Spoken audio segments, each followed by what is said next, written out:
Hello coders, स्वागत है आपका आज के नए वीडियो में। तो आज के इस वीडियो में हम यहाँ पर आईसी टेंसिन का चैप्टर नंबर 21 इसका हम यहाँ पे जो नेक्स्ट पार्ट है उसको यहाँ पे डिस्कस करने वाले हैं, जिसमें कि हम यहाँ पे बाकी जो हमारी गाइडलाइन देगी है हमारा चैप्टर नंबर 21 की, उनको हम यहाँ पे डिस्कस करने वाले हैं। तो चलिए शुरू करते हैं। तो अभी हमारे पास यहाँ पे गाइडलाइन आती है आफ्टर केयर के लिए, ठीक है। तो आफ्टर केयर सबसे पहले हम यहाँ पे समझ लेते हैं होता क्या है, ठीक है। तो आफ्टर केयर मतलब यहाँ पे क्या होगा कि पेशेंट जो है इसने आपने एक्टिव ट्रीटमेंट यहाँ पे किसी पार्टिकुलर कंडीशन या डिजीज या फिर इंजरी के लिए यहाँ पे ले चुका है, ठीक है। देन इसके बाद में यहाँ पे पेशेंट रूटीन केयर के लिए यहाँ पे चला रहा है, ठीक है। मतलब एक्टिव ट्रीटमेंट वहाँ यहाँ पे कंप्लीट कर चुका है, तो हमारे यहाँ क्या आफ्टर केयर कहलाता है, ठीक है। अभी नेक्स्ट हमें आप समझ लेते हैं कि हमें आफ्टर केयर वाले कोड वहाँ पे कब यूज करना है, ठीक है। तो सबसे पहली बात ये है कि जो हमारे आफ्टर केयर वाले कोड है जेड सीरीज से, ये हमें यहाँ पे क्या जो हमारी इंजरी पॉइजनिंग मतलब चैप्टर 19 के जितने भी कोर्स है, ठीक है, जिसमें कि हमारे यहाँ पे 7 कैरेक्टर ये बताता है कि पेशेंट को यहाँ पे क्या सब्सिक्वेंट एनकाउंटर, ठीक है। तो उसके साथ में हम यहाँ पे जो हमारे आफ्टर केयर जेड वाले कोड है इनको हम यहाँ पे यूज नहीं करते हैं, क्यों? इंजरी के केस में मतलब चैप्टर 19 के जो कोर्स है, ठीक है, उनमें यहाँ पे इट सेल्फ 7 कैरेक्टर रहता है जो बताता है कि पेशेंट यहाँ पे क्या सब्सिक्वेंट एनकाउंटर में है, ठीक है। मतलब पेशेंट यहाँ पे क्या आफ्टर केयर यहाँ पे ले रहा है आफ्टर कंप्लीटेड एक्टिव ट्रीटमेंट, ठीक है। वही अगर बात की जाए इसके अलावा जितने में हमारे यहाँ पे पेशेंट अगर आफ्टर केयर के लिए आता है तो हम यहाँ पे जो आफ्टर केयर वाले जो कोर्स है जेड सीरीज के, उनको हम यहाँ पे यूज करते हैं, ठीक है। नेक्स्ट यहाँ पे इन्होंने बताया कि आफ्टर केयर वाले जो कोर्स है हम यहाँ पे किस कंडीशन में यूज नहीं करेंगे, जबकि पेशेंट को यहाँ पे क्या करंट एक्टिव ट्रीटमेंट यहाँ पे ले रहा है, ठीक है। अगर आप पेशेंट एक्टिव ट्रीटमेंट लेगा तो मैं यहाँ पे आफ्टर केयर वाले कोड यूज ना करके तो पेशेंट को यहाँ पे मेन डायग्नोसिस कोड है, ठीक है, जिसके लिए पेशेंट यहाँ पे एक्टिव ट्रीटमेंट ले रहा है उसको हम यहाँ पे कोड करेंगे, ठीक है। अभी इस चीज के लिए भी हमारे पास यहाँ पे कुछ एक्सेप्शन है। जैसे कि हमारे यहाँ पेशेंट अगर कीमोथेरेपी इम्यूनोथेरेपी या फिर रेडिएशन थेरेपी के लिए आता है, ठीक है। तो ये जो हमारे कीमोथेरेपी रेडिएशन थेरेपी और इम्यूनोथेरेपी ये हमारा क्या एक्टिव ट्रीटमेंट के लिए पेशेंट आया है, ठीक है। लेकिन इस कंडीशन में यहाँ पे क्या ये जो हमारे कीमोथेरेपी इम्यूनोथेरेपी और रेडिएशन थेरेपी वाले जो हमारे जेट सीरीज के आफ्टर केयर वाले कोड है इनको हम यहाँ पे यूज कर सकते हैं, ठीक है। तो ये तीन हमारे यहाँ पे ओनली एक्सेप्शन है इसके लिए। अभी नेक्स्ट सीक्वेंसिंग की बात की जाए तो जितने भी हमारे यहाँ पे आफ्टर केयर वाले कोर्स रहते हैं, ठीक है, वो मोस्ट ऑफ द यहाँ पे क्या ऐसे प्रिंसिपल लैंग्वेज में यहाँ पे कोड करते हैं, ठीक है। लेकिन कुछ ऐसी कंडीशन भी रहती है जबकि हम यहाँ पे जो हमारे आफ्टर केयर वाले कोर्स है इनको as a secondary diagnosis code कर सकते हैं। फॉर एग्जाम्पल यहाँ पे पेशेंट यहाँ पे क्या मल्टीपल रीजन लेके यहाँ पे आता है, ठीक है। तो इस केस में हम यहाँ पे जो हमारे पेशेंट को अदर कंडीशन है, ठीक है, इसके साथ में यहाँ पे जो हमारा आफ्टर केयर वाला कोड है इसको हम यहाँ पे एडिशनल डायग्नोसिस जो कोड कर सकते हैं बेस्ड ऑन हमारा यहाँ पे क्या रीजन फॉर एनकाउंटर, ठीक है। यहाँ पे उन्होंने एक एग्जाम्पल से बताया कि पेशेंट यहाँ पे क्या पेशेंट का कोलोस्टमी यहाँ पे क्लोजर हुआ है, ठीक है।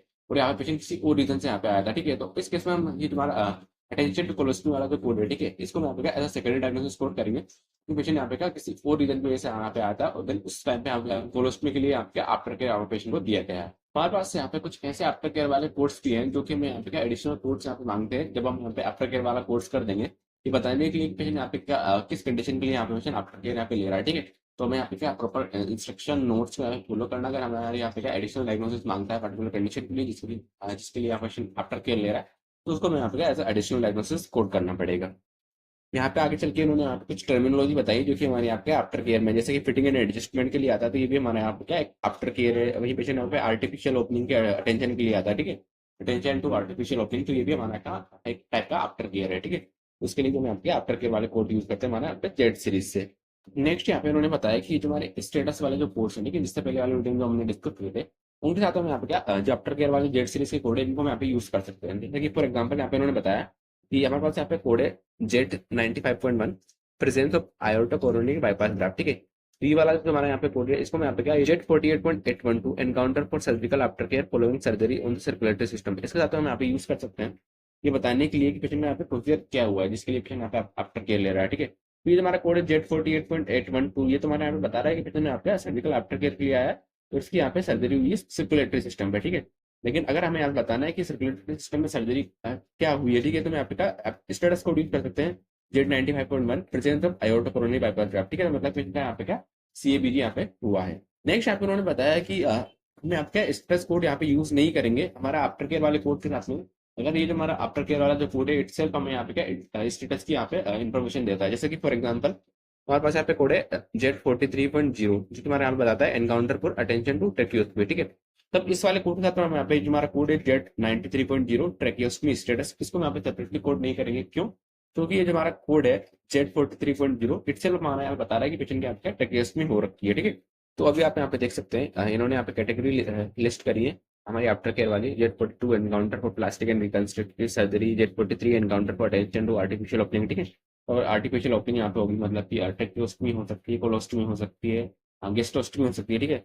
तो उससे रिगार्डिंग अगर यहाँ पे आफ्टर केयर दिया जाएगा तो यहाँ पे Z43 इस वाली कैटेगरी से हम यहाँ पे कोड यूज करेंगे। Z44 encounter for fitting and adjustment of external prosthetic device, ठीक है। तो प्रोस्थेटिक डिवाइस का एडजस्टमेंट होगा तो यहाँ पे Z44 इससे इस वाली कैटेगरी से कोड यूज करेंगे। Z45, Z46, then Z47 for orthopaedic after care, ठीक है। वैसे हमारे पास यहाँ पे Z48 है encounter for other post procedure after care के लिए, ठीक है। नेक्स्ट आता है हमारे यहाँ पे Z49 encounter for care involving renal dialysis, ठीक है। तो रिनल डायलिसिस से रिलेटेड अगर यहाँ पे आफ्टर केयर दिया जाएगा तो यहाँ पे Z49 कैटेगरी से कोड यूज करेंगे। वैसे हमारे पास यहाँ पे कैटेगरी कोड है Z51 encounter for other after care and medical care, ठीक है। तो आप क्या करिएगा, जितनी भी अपने यहाँ पे आफ्टर केयर वाले जितने कैटेगरी कोड यहाँ पे देख लें, ठीक है। आप उनमें जाके यहाँ पे कैटेगरी में जो हमारे यहाँ पे कोड सारे उनको एक बार यहाँ पे चेक कर लीजिएगा, आपको ताकि आपको एक डीप आइडिया लग जाएगा कि हमारे यहाँ पे आफ्टर केयर में कौन कौन से कोड आते हैं। ताकि आप जब आप यहाँ पे कोडिंग करोगे तो आपको एक आइडिया रहेगा दिमाग में, हाँ ये हमारा आफ्टर केयर का कोड है, हमें यहाँ पे आफ्टर केयर की गाइडलाइन को फॉलो करनी है। नेक्स्ट हमारे पास यहाँ पे आता है फॉलो अप, ठीक है। तो फॉलो अप पहले हम यहाँ पे समझ गए फॉलो अप होता क्या है, ठीक है। फॉलो अप हमारे यहाँ पे जेड सीरीज के कोड है, हम यहाँ पे तब यूज करते हैं जब यहाँ पे पेशेंट ने क्या किसी पर्टिकुलर डिसीज या कंडीशन के लिए यहाँ पे क्या ट्रीटमेंट ले लिया है और वो जो हमारी कंडीशन है वो यहाँ पे क्या टोटली यहाँ पे ट्रीट हो चुकी है, ठीक है। तो अब यहाँ पेशेंट क्या फॉलो अप में मतलब आएगा, मतलब यहाँ पे पेशेंट क्या उसका सर्विलेंस कर रहा है कि आगे चल के वो कंडीशन वापस से आप पेशेंट को ना हो जाए, ठीक है। तो इसके लिए पेशेंट यहाँ पे क्या चेकअप करवाने के लिए आता है, तो वो हमारे यहाँ पे क्या फॉलो अप कहलाता है, ठीक है। अभी नेक्स्ट हमें यहाँ पे क्या कंफ्यूज नहीं होना हमारे फॉलो अप में, आफ्टर केयर में, और ये जो हमारा इंजरी वाली जो 7 कैरेक्टर हमारा रहता है सर्जिकल एनकाउंटर है उसके लिए, ठीक है। तो आफ्टर केयर हमारा यहाँ पे क्या होता है, जब पेशेंट यहाँ पे क्या किसी पर्टिकुलर कंडीशन के लिए यहाँ पे क्या एक्टिव ट्रीटमेंट ले चुका, देन इसके बाद पेशेंट यहाँ पे सब्सिक्वेंट केयर के लिए जब आता है, जबकि एक्टिव ट्रीटमेंट कंप्लीट होने के बाद यहाँ पे पेशेंट आएगा सब्सिक्वेंट केयर के लिए, ठीक है। तो वो हमारे यहाँ पे क्या आफ्टर केयर कहलाता है, ठीक है। वहीं अगर बात की जाए हमारे यहाँ पे फॉलोअप की, ठीक है, तो फॉलोअप मतलब पेशेंट यहाँ पे क्या किसी पर्टिकुलर डिसीज या फिर कंडीशन के लिए यहाँ पे ट्रीटमेंट यहाँ पे कंप्लीट कर चुका है, ठीक है। अब वहाँ पे कोई भी ट्रीटमेंट यहाँ पे नहीं, ट्रीटमेंट या फिर केयर उसको यहाँ पे नहीं दिया जा रहा है, पेशेंट जस्ट बिकॉज यहाँ पे क्या सर्विलेंस मतलब कि चेकअप करवाने के लिए आया है उस पर्टिकुलर कंडीशन के लिए, तो हम यहाँ पे क्या फॉलोअप वाले को यूज करते हैं, ठीक है। तो अगर हमारे यहाँ पे बात की जाए इंजरी 7 कैरेक्टर सर्जिकल एनकाउंटर की, तो यहाँ पे मतलब तब यूज करते हैं जबकि पेशेंट यहाँ पे क्या एक्टिव ट्रीटमेंट हमारे यहाँ पे ले चुका होता है हमारे यहाँ पे इंजरी के लिए, देन इसके बाद में पेशेंट यहाँ पे क्या आफ्टर केयर के लिए आता है, ठीक है, इंजरी के केस में। तो हम यहाँ पे हमारा 7 कैरेक्टर रहता है वो हमारा सब्सिक्वेंट एनकाउंटर वाला वो हम यहाँ पे यूज करते हैं, ठीक है। अभी नेक्स्ट यहाँ पे उन्होंने बताया जैसे कि पेशेंट यहाँ पे क्या फॉलोअप के लिए आ रहा है और पेशेंट ने यहाँ पे क्या ट्रीटमेंट यहाँ पे कंप्लीट कर चुका है, वो जो हमारी कंडीशन है टोटली यहाँ पे क्या हील हो चुकी है, ठीक है। तो हम यहाँ पे क्या करेंगे, ये जो हमारा फॉलोअप वाले जो कोर्स है, ठीक है, इसके साथ हम यहाँ पे क्या पर्सनल हिस्ट्री वाले कोड यूज करते हैं, ये बताने के लिए कि पेशेंट यहाँ पे फॉलोअप के लिए जब यहाँ पे पेशेंट आया है वो हमारे यहाँ पे किस कंडीशन के लिए आया, ठीक है। देन नेक्स्ट हमारे पास यहाँ पे गाइडलाइन है कि अगर पेशेंट यहाँ पे फॉलोअप के दौरान अगर कंडीशन के लिए पेशेंट यहाँ पे फॉलोअप ले रहा है, ठीक है, वो वाली कंडीशन अगर वापस से ओकर हो जाती है, ठीक है, मतलब वापस से प्रेजेंट होती है, ठीक है, तो उस केस में हम यहाँ पे फॉलोअप वाला कोड यूज ना करके जो पेशेंट को यहाँ पे कंडीशन निकल के आई है हमारे यहाँ पे फॉलोअप विजिट के दौरान उसको हम यहाँ पे कोड करेंगे। अभी आप यहाँ पे देख सकते हैं हमारे यहाँ पे फॉलोअप के लिए 3 कैटेगरी कोड है, Z08, Z09 एंड Z39, ठीक है। अगर मेलिग्नेंट नियोप्लाज्म के लिए आफ्टर केयर लेगा तो हम यहाँ पे Z08 कैटेगरी से कोड यूज करेंगे। देन मेलिग्नेंट नियोप्लाज्म के अलावा किसी और कंडीशन के लिए अगर पेशेंट फॉलोअप केयर लेगा, ठीक है, तो हम यहाँ पे क्या Z09 इस वाली कैटेगरी से हम यहाँ पे कोड यूज करेंगे। देन इसके बाद हमारे पास यहाँ पे है Z39 encounter for maternal postmortem care and examination, ठीक है। तो मेटरनल पोस्टमार्टम केयर या फिर एग्जामिनेशन के लिए पेशेंट आएगा तो मैं आपका Z39 इस वाली कैटेगरी से यहाँ पे कोड यूज करेंगे, ठीक है। बाकी नेक्स्ट यहाँ पे इन्होंने बताया कि हमारे Z08 और हमारी जो Z09 ये वाली कैटेगरी है, ठीक है, इसमें हमारे यहाँ पे क्या ट्रीटमेंट हमारे यहाँ पे मेडिकल ट्रीटमेंट हो सकता है या फिर फिजिकल ट्रीटमेंट यहाँ पे पेशेंट कंप्लीट करने के बाद में हमारे यहाँ पे फुल ऑफ केयर के लिए आएगा। नेक्स्ट हमारे पास गाइडलाइन है डोनर, ठीक है। तो डोनर वाले हमारी गाइडलाइन क्या बोलती है, तो अगर यहाँ पे पेशेंट यहाँ पे क्या ब्लड का या फिर किसी ऑर्गन या फिर टिश्यू का डोनेशन करता है, ठीक है, तो मैं यहाँ पे क्या जेट इस वाली कैटेगरी से हम यहाँ पे प्रोड्यूस करेंगे donor of organ and tissue, ठीक है। अभी नेक्स्ट हमारे पास यहाँ पे गाइडलाइन है कि तुम्हारा डोनर रहेगा वो हमारे यहाँ पे लिविंग होना चाहिए, ठीक है। हमारे यहाँ पे कैडवर डोनर रहेगा, कैडवर डोनर का मतलब पेशेंट यहाँ पे डेड रहता है, ठीक है। तो कैडवर डोनर केस में हम यहाँ पे ये तुम्हारा कोड है Z52 इसको हम यहाँ पे यूज नहीं करेंगे, ये वाला कोड हम यहाँ पे तब यूज करेंगे जब पेशेंट यहाँ पे क्या लाइव हो, देन वो अगर यहाँ पे डोनेट करता है ऑर्गन या फिर हमारा ब्लड, तो हम यहाँ पे Z52 इस वाली कैटेगरी से हम यहाँ पे कोड यूज करेंगे।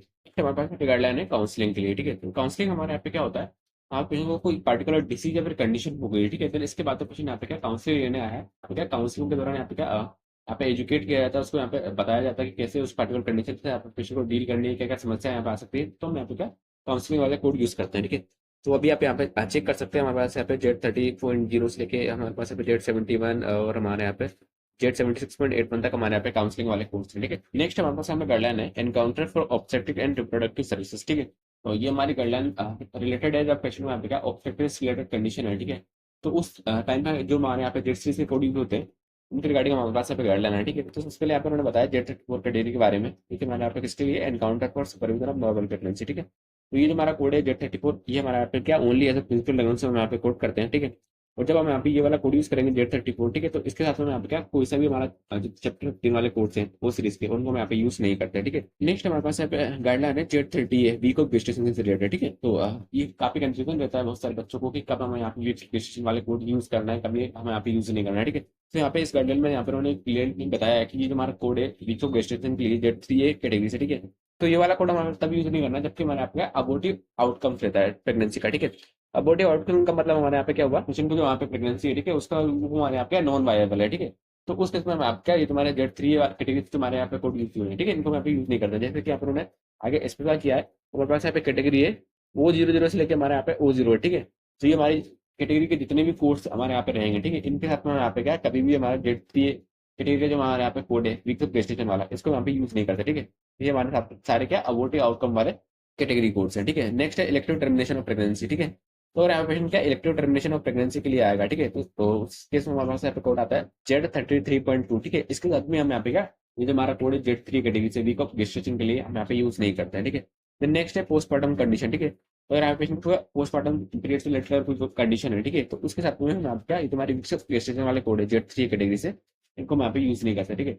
बाकी इसके अलावा जितने भी हमारे यहाँ पे प्रेगनेंसी और तुम्हारा यहाँ पे डिलीवरी वाले जो कोड रहेंगे, ठीक है, उनके साथ में हम यहाँ पे क्या हमारे वीक टू गेस्टेशन वाले कोड रहेंगे, इनको हम यहाँ पे यूज करेंगे। देन नेक्स्ट यहाँ पे उन्होंने बताया हमारा Z37 इस वाले कैटेगरी कोड के बारे में, जो हमारा बताता है आउटकम ऑफ डिलीवरी, ठीक है। तो आउटकम डिलीवरी वाला कोड हम यहाँ पे क्या एज सेकेंडरी डायग्नोसिस हम यहाँ पे कोड करते हैं। एक पेशेंट के यहाँ पे क्या एनकाउंटर के दौरान अगर डिलीवरी हो जाएगी, ठीक है, तो हमें यहाँ पे क्या Z37 कैटेगरी से कोड यूज करना पड़ेगा ये बताने के लिए कि आउटकम ऑफ डिलीवरी हमारे यहाँ पे क्या रहा है, ठीक है। देन ये जो हमारा कोड है, ठीक है, ये हम क्या ओनली जो मदर वाला जो रिकॉर्ड रहेगा, ठीक है, उसके लिए हम यहाँ पे यूज करते हैं, ना कि हमारे यहाँ पे न्यूबॉर्न के रिकॉर्ड के लिए, ठीक है। बाकी नेक्स्ट आप चेक कर सकते हैं, हमारे पास यहाँ पे अलग अलग कैटेगरी है, जो कि मैं आप क्या ऑब्स्टेट्रिक कंडीशन के केस में वहाँ पे यूज करते हैं जेड सीरीज से। हमारे पास यहाँ पे गाइडलाइन निकल के आती है रूटीन एंड एडमिनिस्ट्रेटिव एग्जामिनेशन से रिलेटेड, ठीक है। तो ये तुम्हारे रूटीन एंड एडमिनिस्ट्रेटिव एग्जामिनेशन वाले जितने भी यहाँ पे कोर्स रहेंगे, इसमें आपको यहाँ पे अलग अलग कोर्स देखने को मिल जाएंगे। जबकि पेशेंट यहाँ पे क्या जनरल चेकअप के लिए यहाँ पे आता है, ठीक है, या फिर एडमिनिस्ट्रेटिव एग्जामिनेशन के लिए आता है, जैसे कि पेशेंट यहाँ पे क्या प्री एम्प्लॉयमेंट फिजिकल के लिए यहाँ पे पेशेंट आ सकता है, ठीक है। तो उस केस में हम यहाँ पे ये तुम्हारे रूटीन एंड एडमिनिस्ट्रेटिव एग्जामिनेशन वाले कोर्स है, इनको हम यहाँ पे यूज करते हैं, ठीक है। नेक्स्ट यहाँ पे उन्होंने बताया कि जो हमारे कोर्स है रूटीन हेल्थ एग्जामिनेशन वाले, ठीक है, इनको हम यहाँ पे कब यूज नहीं करेंगे जबकि पेशेंट यहाँ पे क्या पर्टिकुलर कुछ साइन एंड सिम्टम्स को यहाँ पे लेके आएगा, ठीक है, पर्टिकुलर डायग्नोसिस को यहाँ पे लेके आएगा, ठीक है। यहाँ पे पेशेंट को यहाँ पे कोई सस्पेक्टेड कंडीशन है, ठीक है, तो इन सब कंडीशन में यहाँ पे जो हमारे रूटीन हेल्थ एग्जामिनेशन वाले जो कोर्स है, ठीक है, इनको हम यहाँ पे यूज नहीं करते हैं, ठीक है। अगर ऐसी कंडीशन रहेगी तो ये जो भी पेशेंट को पर्टिकुलर डायग्नोसिस है या फिर साइन एंड सिम्टम्स है या फिर सस्पेक्टेड कंडीशन है, ठीक है, उसके लिए वहाँ पे पर्टिकुलर कोर्स हम यहाँ पे यूज करेंगे, ठीक है। नेक्स्ट यहाँ पे उन्होंने बताया कि पेशेंट को रूटीन हेल्थ एग्जामिनेशन के टाइम पे अगर कोई प्री एग्जिस्टिंग कंडीशन है या फिर क्रोनिक कंडीशन है, ठीक है, या फिर पर्सनल हिस्ट्री, ठीक है, तो ये जो हमारे जितने कोर्स रहेंगे इनको हम आपका ऐसा एडिशनल डायग्नोसिस कोड करेंगे, ठीक है। शर्त यहाँ पे ये है कि जो हमारी प्री एग्जिस्टिंग कंडीशन है या फिर ये जो हमारी क्रोनिक कंडीशन है, ठीक है, हमारे यहाँ पे फोकस ऑफ ट्रीटमेंट हमारे यहाँ पे क्या जनरल हेल्थ एग्जामिनेशन होना चाहिए, ठीक है, ना कि तुम्हारी क्रोनिक कंडीशन या फिर प्री एग्जिस्टिंग कंडीशन, ठीक है। नेक्स्ट यहाँ पे उन्होंने बताया जो हमारे यहाँ पे कुछ हेल्थ एग्जामिनेशन वाले जो कोड है, ठीक है, इनमें आपको क्या with and without abnormal findings करके आपको क्लासिफिकेशन देखने को मिल जाएगा, ठीक है। तो यहाँ पे उन्होंने with and without abnormal finding से रिलेटेड एक गाइडलाइन यहाँ पे डिस्कस करी है, ठीक है। तो यहाँ पे पेशेंट यहाँ पे क्या रूटीन हेल्थ एग्जामिनेशन के लिए आता है, ठीक है। देन एनकाउंटर के दौरान अगर यहाँ पे क्या पर्टिकुलर टेस्ट यहाँ पे परफॉर्म किया गया था, ठीक है, उसका यहाँ पे रिजल्ट नहीं आया, ठीक है, तो इस केस में हम यहाँ पे क्या जो हमारा विदाउट एब्नॉर्मल फाइंडिंग वाला जो कोर्स है, ठीक है, इसको हम यहाँ पे यूज कर सकते हैं, ठीक है। वहीं अगर यहाँ पेशेंट को यहाँ पे क्या एनकाउंटर के दौरान यहाँ पे क्या कुछ एब्नॉर्मलिटी फाइंडिंग होती है, ठीक है, तो ये तुम्हारा कोड रहेगा routine health examination with abnormal finding वाला, ठीक है। इसके साथ में जो भी हमारे यहाँ पे क्या कंडीशन निकल के आई है इसको हम यहाँ पे क्या एज एडिशनल डायग्नोसिस कोड करेंगे, ठीक है। और सीक्वेंसिंग में जो हमारा यहाँ पे क्या रूटीन हेल्थ एग्जामिनेशन वाला कोड है इसको यहाँ पे क्या एज पीडीएक्स कोड करेंगे। देन इसके बाद जो कंडीशन निकल के आई है इसको यहाँ पे एज सेकेंडरी डायग्नोसिस कोड करेंगे। हमारे पास यहाँ पे कुछ ऐसे कोड्स भी जब पेशेंट यहाँ पे क्या प्री ऑपरेटिव एग्जामिनेशन मतलब कि प्रोसेस पहले यहाँ पे एग्जामिनेशन करवाने आता है या फिर लेबोरेटरी एग्जामिनेशन यहाँ पे करवाने आएगा प्रोसीजर के पहले, ठीक है, तो उसके लिए हमारे पास यहाँ पे क्या अलग अलग जेट सीरीज पे कोड देखने को मिल जाएंगे और हमारे आपका health examination and administrative purpose से रिलेटेड इस वाली गाइडलाइन में। तो अभी हम यहाँ पे देख लेते हैं हमारे पास से अलग अलग कैटेगरी कोड्स हैं Z00 से लेके हमारे यहाँ पे Z01 Z02 Z32.0, ठीक है। तो encounter for general health examination Z01 हमारे यहाँ पे रहेगा। Encounter for other special examination Z02 रहेगा हमारे यहाँ पे। एनकाउंटर फॉर एडमिनिस्ट्रेटिव एग्जामिनेशन, ठीक है, यहाँ पे कुछ एग्जामिशन है और आप यहाँ पे देख सकते हैं। लास्ट में हमारे पास यहाँ पे है Z32.0 encounter for pregnancy test, ठीक है। नेक्स्ट हमारे पास गाइडलाइन है मिसलेनियस जेट कोड्स रिलेटेड, ठीक है। तो ये तुम्हारे मिसलेनियस जेट कोड्स है, ठीक है, ये वाले कोर्स आपको यहाँ पे क्या, इनको यहाँ पे क्या किसी भी अलग कैटेगरी में यहाँ पे डिवाइड नहीं किया गया है, ठीक है। जो भी हमारे यहाँ पे अलग अलग हमने यहाँ पे कैटेगरी डिस्कस करी थी हमारे यहाँ फॉलो अप, आफ्टर केयर, तो ये जो हमारे कोर्स है इन सब कैटेगरी से हटके हैं, ठीक है। तो उनको आप क्या मिसलेनियस जेड कोड में यहाँ पे इन्होंने डाला है, ठीक है। तो उसमें हमारे पास यहाँ पे आता है प्रोफाइलेटिक ऑर्गन रिमूवल, ठीक है। तो प्रोफाइलेटिक ऑर्गन रिमूवल में हमारे यहाँ पे क्या होता है, पेशेंट को यहाँ पे क्या या तो पेशेंट को यहाँ पे क्या जेनेटिक ससेप्टिबिलिटी यहाँ पे हो सकती है, ठीक है, या फिर पेशेंट को यहाँ पे फैमिली हिस्ट्री है, ठीक है, जिसकी वजह से पेशेंट को यहाँ पे क्या अगर ऑर्गन यहाँ पे रिमूवल हो रहा है, ठीक है, तो वो हमारे यहाँ पे क्या प्रोफाइलेटिक ऑर्गन रिमूवल हमारे यहाँ पे होगा, ठीक है। ताकि यहाँ पे क्या पेशेंट को यहाँ पे जिस पार्टिकुलर ऑर्गन में यहाँ पे ससेप्टिबिलिटी, ठीक है, उसके पार्टिकुलर डिसीज हुए बिना ही पहले उसको आपका निकाल दिया जाता है, ठीक है। फॉर एग्जाम्पल यहाँ पेशेंट को फैमिली हिस्ट्री है हमारे यहाँ पे क्या ब्रेस्ट कैंसर की, ठीक है। तो इस केस में हम यहाँ पे क्या करेंगे, डॉक्टर प्रोफाइलेटिक ऑर्गन रिमूवल होगा, मतलब कि ये जो पेशेंट जिसकी फैमिली हिस्ट्री है यहाँ पे ब्रेस्ट कैंसर की, ठीक है, तो ये डॉक्टर यहाँ पे क्या इस पेशेंट के यहाँ पे क्या ब्रेस्ट पहले ही निकाल देंगे, जबकि उसको यहाँ पे क्या मेलिग्नेंट नियोप्लाज्मा मतलब कैंसर हो उससे पहले ही है, ठीक है। तो ये हमारा क्या प्रोफाइलेटिक ऑर्गन रिमूवल हमारे यहाँ पे कहलाता है, ठीक है। अभी यहाँ पे उन्होंने गाइडलाइन बताई कि अगर हमें पेशेंट का प्रोफाइलेटिक ऑर्गन रिमूवल के लिए आएगा तो उस केस में आप क्या जेड 40 कैटेगरी से कोड यूज करेंगे एनकाउंटर फॉर प्रोफाइलेटिक सर्जरी, ठीक है। अभी नेक्स्ट यहाँ पे उन्होंने बताया देने इसके बाद में जो भी हमारे आपका फैमिली हिस्ट्री रहेगी या फिर पेशेंट का आपका जेनेटिक ससेप्टिबिलिटी रहेगी, ठीक है, इसको मैं आपका एज एडिशनल डायग्नोसिस कोड करेंगे, ठीक है। नेक्स्ट यहाँ पे उन्होंने एक और गाइडलाइन बताई है, पेशेंट यहाँ पे क्या पेशेंट को यहाँ पे ब्रेस्ट में एक साइड में सपोज करिए पेशेंट को यहाँ पे क्या मैलिग्नेंट नियोप्लाज्मा है, ठीक है। देन पेशेंट की यहाँ पे एक साइड जो अदर साइड है, ठीक है, उसमें यहाँ पे क्या पेशेंट को जेनेटिक ससेप्टिबिलिटी है और फैमिली हिस्ट्री है हमारे यहाँ पे क्या कैंसर की, ठीक है। तो इस केस में यहाँ पे क्या दोनों को कोड हम यहाँ पे यूज कर सकते हैं। एक तो हमारा यहाँ पे प्रोफाइलेटिक ऑर्गन रिमूवल वाला मतलब जेड 40 कैटेगरी से, देन यहाँ पे एडिशनल कोड यूज करेंगे हमारे यहाँ पे क्या मैलिग्नेंट नियोप्लाज्मा और ब्रेस्ट के लिए, ठीक है। तो पेशेंट का यहाँ पे क्या प्रोफाइलेटिक ऑर्गन रिमूवल जो हो रहा है पेशेंट को यहाँ पे क्या करंट में न्यूप्लाज्म दिया है, ठीक है। नेक्स्ट यहाँ पर उन्होंने बताया कि पेशेंट में आपका पर्टिकुलर ऑर्गन में आपका मैलिग्नेंट न्यूप्लाज्म है, ठीक है। देन इसके बाद में अगर उसका ऑर्गन रिमूवल होगा, ठीक है, तो वो हमारे यहाँ पे क्या प्रोफाइलेटिक ऑर्गन रिमूवल में नहीं आता, ठीक है। तो उस केस में हम यहाँ पे जो पेशेंट को यहाँ पे मैलिग्नेंट न्यूप्लाज्म है उसको हम एफोर्ड करेंगे, ना कि हम यहाँ पे ये जो हमारा जेड 40.0 ये वाला कोड यूज करेंगे, ठीक है। आगे आप यहाँ पे देख सकते हैं हमारे मिसलेनियस जेड कोड से हमारे कौन कौन से immunization not carried out Z 28 के डिग्री से Z 29 encounter for other prophylactic measure encounter for prophylactic surgery, ठीक है। देन यहाँ पे है प्रॉब्लम रिलेटेड टू लाइफस्टाइल, ठीक है, लाइफस्टाइल से रिलेटेड प्रॉब्लम है तो यहाँ पे ये वाला जेड 72 इस वाले क्रेडिट से यहाँ पे प्रोड्यूस करेंगे, ठीक है।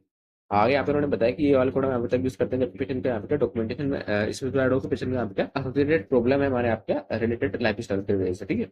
देन नेक्स्ट है problem related to life management difficulty, ठीक है, problem related to care provider dependency, ठीक है। तो आप यहाँ पे चेक कर सकते हैं अलग अलग हमारे पास यहाँ पे क्या तुम्हारा मिसलेनियस जेड कोड्स है, ठीक है। तो आप एक बार ट्रिक जो कोड है यहाँ तो एक बार चेक कर लीजिएगा ताकि आपको एक आइडिया हो जाएगा कौन कौन से हमारे यहाँ पे मिसलेनियस जेड कोड्स हैं। नेक्स्ट हमारे पास यहाँ पे आता है नॉन स्पेसिफिक जेड कोड्स, ठीक है। तो नॉन स्पेसिफिक जेड कोड्स मतलब हमारे यहाँ पे जेड सीरीज के कुछ अनस्पेसिफाइड कोड्स हैं जिनको क्या नॉन स्पेसिफिक जेड कोड्स इस वाली कैटेगरी में आपने डाला है, ठीक है। तो आप यहाँ पे देख सकते हैं जितने भी हमारे पास यहाँ पे कोड है मोस्ट ऑफ द कोड्स में आपको देखने को मिल जाएगी कि अनस्पेसिफाइड हमारे यहाँ पे डिस्क्रिप्शन रहने वाला है, जैसे कि encounter for administrative examination unspecified, ठीक है। तो जितने भी हमारे यहाँ पे अनस्पेसिफाइड वाले कोड है हमारे यहाँ पे क्या non specific Z code category में यहाँ पे आ जाएंगे, ठीक है। ये वाले कोड हमें क्या बहुत रेयरली कंडीशन में यहाँ पे यूज करना रहता है ताकि पेशेंट को यहाँ पे क्या कोई कंडीशन यहाँ पे नहीं रहेगी, ठीक है, और स्क्वाड नहीं रहेगा कि पेशेंट को यहाँ पे क्या क्या कंडीशन है, तो उसके समय यहाँ पे ये जो नॉन स्पेसिफिक कोड है इनको यूज करेंगे। नेक्स्ट हमारे पास यहाँ पे गाइडलाइन है जेड कोड्स दैट में ओनली भी प्रिंसिपल और फर्स्ट स्टेज डायग्नोसिस, ठीक है। तो ये गाइडलाइन क्या बोलती है कि हमारे पास यहाँ पे कुछ ऐसे कोड्स है जो कि हम आपका only as a principal diagnosis course तक कर सकते हैं, ठीक है। यहाँ पे लेकिन एक एक्सेप्शन है कि अगर यहाँ पेशेंट को क्या सेम डे पे अगर मल्टीपल विजिट यहाँ पे होती है मल्टीपल एनकाउंटर यहाँ पे पेशेंट का होता है, ठीक है, देन जो जितनी भी विजिट डी का और यहाँ पे कंबाइन कर दिया जाएगा, ठीक है। तो इस केस में हम यहाँ पे क्या इनको एज सेकेंडरी डायग्नोसिस कोड नहीं करेंगे। अदरवाइज जितने भी हमारे यहाँ पे जो कोड्स हैं, ठीक है, जो कि हम डिस्कस करने वाले हैं ये कोड को हम यहाँ पे क्या only as principal diagnosis code करते हैं, ठीक है। जैसे कि हमारे पास यहाँ पे कोड है जेड 00 इस वाली कैटेगरी से, ठीक है, encounter for general examination without complaint suspected और रिपोर्टेड डायग्नोसिस, ठीक है। लेकिन इसमें यहाँ पे उन्होंने बता के रखा है जेड 0.6, ठीक है, ये हमारा एज सेकेंडरी डायग्नोसिस कोड कर सकते हैं। Next Z 01 Z 02 Z 04 Z 42, तो जितने भी आप यहाँ पे कोर्स देख सकते हैं, ठीक है, ये हमारे जो कोर्स है इनको हम यहाँ पे क्या only as a principal language code करेंगे, ठीक है। बस जो हमारे यहाँ पे एग्जेप्शन है, ठीक है, वो हमें यहाँ पे दिमाग में रखना है कि अगर यहाँ पे मल्टीपल विजिट रहेगी सेम डे पे तो उन सारी विजिट पर यहाँ पे कंबाइन कर दिया जाएगा, ठीक है। तो इस केस में आप क्या इनको as a secondary language code कर देते हैं, अदरवाइज ये हमारे यहाँ क्या only as a principal language यहाँ पे कोड करते हैं। नेक्स्ट हमारे पास यहाँ पे गाइडलाइन आती है सोशल डिटरमिनेंट्स ऑफ हेल्थ के लिए, ठीक है। तो सोशल डिटरमिनेंट्स ऑफ हेल्थ मतलब हमारे यहाँ पे क्या पेशेंट को अगर यहाँ पे कुछ सोशल कंडीशन है, जैसे पेशेंट यहाँ पे होमलेस है या फिर फूड इनसिक्योरिटी है, फिर अकेला रहता है, ठीक है। तो ये जो पेशेंट को सोशल कंडीशन है या पेशेंट की करंट कंडीशन को अफेक्ट करती है, ठीक है। तो इस केस में हम क्या सोशल डिटरमिनेंट्स ऑफ हेल्थ वाले जो कोड थे, ठीक है, उनको मैं यहाँ पे यूज करते हैं, ठीक है। अब आगे यहाँ पे उन्होंने बताया कि जितने हमारे सोशल डिटरमिनेंट्स ऑफ हेल्थ वाले कोड हैं, अगर पेशेंट को उससे रिलेटेड कंडीशन है तो यहाँ पे multiple social determinants of health वाले कोड हम यहाँ पे यूज कर सकते हैं, ठीक है। फॉर एग्जाम्पल यहाँ पे उन्होंने बताया कि पेशेंट यहाँ पे क्या लिव्स अलोन, ठीक है, पेशेंट यहाँ पे अकेला रहता है, ठीक है। अब अगर यहाँ पे पेशेंट को अक्यूट इंजरी हो जाती है, ठीक है, तो अब चूंकि पेशेंट यहाँ पे अकेला रहता है, ठीक है, तो वहाँ पे उसका डेली एक्टिविटी करने में यहाँ पे प्रॉब्लम हो सकती है, ठीक है। तो इस केस में हम यहाँ पे क्या, ये तुम्हारा कोड है Z60.2 problem related to living alone, ठीक है। ये वाला कोड हम यहाँ पे यूज कर सकते हैं for social determinants of health के लिए, ठीक है। आगे नेक्स्ट यहाँ पे उन्होंने बताया कि जस्ट बिकॉज पेशेंट यहाँ पे अकेला रहता है, ठीक है, और उस केस में यहाँ पे क्या, ये तुम्हारा कोड Z60.2 ये वाला कोड यूज नहीं करेंगे, तो क्योंकि पेशेंट यहाँ पे अकेला रह रहा है, लेकिन उससे रिलेटेड यहाँ पे कुछ और कंडीशन यहाँ पे नहीं हो रही है, ठीक है। तो इस केस में यहाँ पे जो हमारा कोड है Z60.2 problem related to living alone, ये वाला कोड यहाँ पे यूज नहीं करेंगे, ठीक है। तो सोशल डिटरमिनेंट्स ऑफ हेल्थ वाले कोड हम यहाँ पे तब यूज कर रहे हैं जब पेशेंट को आपका उससे रिलेटेड कुछ प्रॉब्लम यहाँ पे देखने को मिल रही है, ठीक है, क्योंकि उसके हेल्थ स्टेटस को यहाँ पे अफेक्ट कर सकती है। नेक्स्ट यहाँ पे उन्होंने बताया कि यहाँ जो डॉक्यूमेंटेशन है क्लिनिशियन का, वो यहाँ पे बताता है कि पेशेंट यहाँ पे क्या कंसर्न है पेशेंट को रिलेटेड टू फूड सिक्योरिटी, ठीक है, फूड से रिलेटेड आप पेशेंट को कहाँ पे कंसर्न है, ठीक है। तो इसके यहाँ पे क्या Z59.41 फूड इनसिक्योरिटी, ठीक है, ये वाला कोड यहाँ पे यूज कर सकते हैं, ठीक है। तो ये वाला कोड हम तब यूज करें जब यहाँ पे क्या क्लिनिशियन डॉक्यूमेंट यहाँ पे कर रहा है, ठीक है, यहाँ पे पेशेंट ने यहाँ पे क्या बताया कि पेशेंट में यहाँ पे फूड इनसिक्योरिटी है, ठीक है। इसको यहाँ पे क्या क्लिनिशियन यहाँ पे क्या अगर साइन ऑफ करता है तो मैं यहाँ पे क्या, ये जो हमारा कोड है फूड इनसिक्योरिटी वाला Z59.41 ये वाला कोड हम यहाँ पे यूज करेंगे, ठीक है। वैसे अगर आप पेशेंट आपके होमलेस है, ठीक है, तो इस केस में हम यहाँ पे कोड यूज करेंगे Z59.0 इस वाली सब कैटेगरी से, ये बताने के लिए पेशेंट यहाँ पे क्या होमलेस है, ठीक है। तो ये जो हमारे कैटेगरी कोड्स हैं Z55 से लेकर हमारा Z65 है, ठीक है। ये वाले कोड हम यहाँ पे यूज करेंगे जबकि यहाँ पे क्या नॉन पेशेंट प्रोवाइडर है, ठीक है, मतलब कि क्लिनिशियन यहाँ पे डॉक्यूमेंट करता है कि पेशेंट को यहाँ पे क्या सोशल डिटरमिनेंट्स ऑफ हेल्थ मतलब सोशल प्रॉब्लम यहाँ पे है, ठीक है। तो अब हमारे यहाँ पे क्या क्लिनिशियन मतलब हमारे यहाँ पे क्या हो सकता है, जैसे कि हमारे सोशल वर्कर हो सकता है, कम्युनिटी हेल्थ वर्कर हो सकता है, या फिर हमारा केस मैनेजर हो सकता है, फिर नर्सेस हो सकती है, ठीक है। तो हमें यहाँ पे क्या इनकी डॉक्यूमेंटेशन को चेक करना, अगर यहाँ पे ऐसी इन्फॉर्मेशन है हमारे यहाँ पे पेशेंट की सोशल प्रॉब्लम से रिलेटेड, ठीक है, तो हम यहाँ पे ये जो हमारे सोशल डिटरमिनेंट्स ऑफ हेल्थ वाले कोड है इनको हम यहाँ पे यूज करेंगे, ठीक है।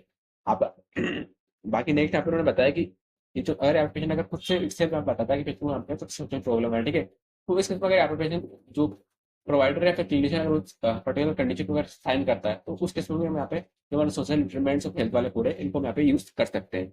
आगे नेक्स्ट आप यहाँ पे देख सकते हैं हमारे सोशल डिटरमिनेंट्स ऑफ हेल्थ से रिलेटेड अलग अलग category Z55 problem related to education and literacy, problem related to unemployment, occupational exposure to risk factor, problem related to physical environment, problem related to housing and economic circumstances मतलब कि housing related problem है, problem related to social environment, problem related to upbringing, ठीक है, problem related certain psychosocial circumstances, ठीक है।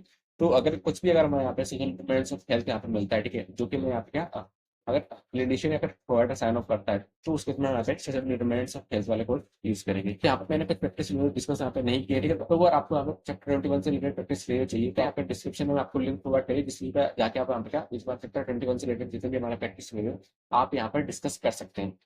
तो आज के वीडियो में बस इतना ही। अगर इससे रिलेटेड आपको कोई भी डाउट है आप कमेंट में पूछ सकते हैं। तो मिलते हैं नेक्स्ट वीडियो में, तब तक के लिए बाय, धन्यवाद।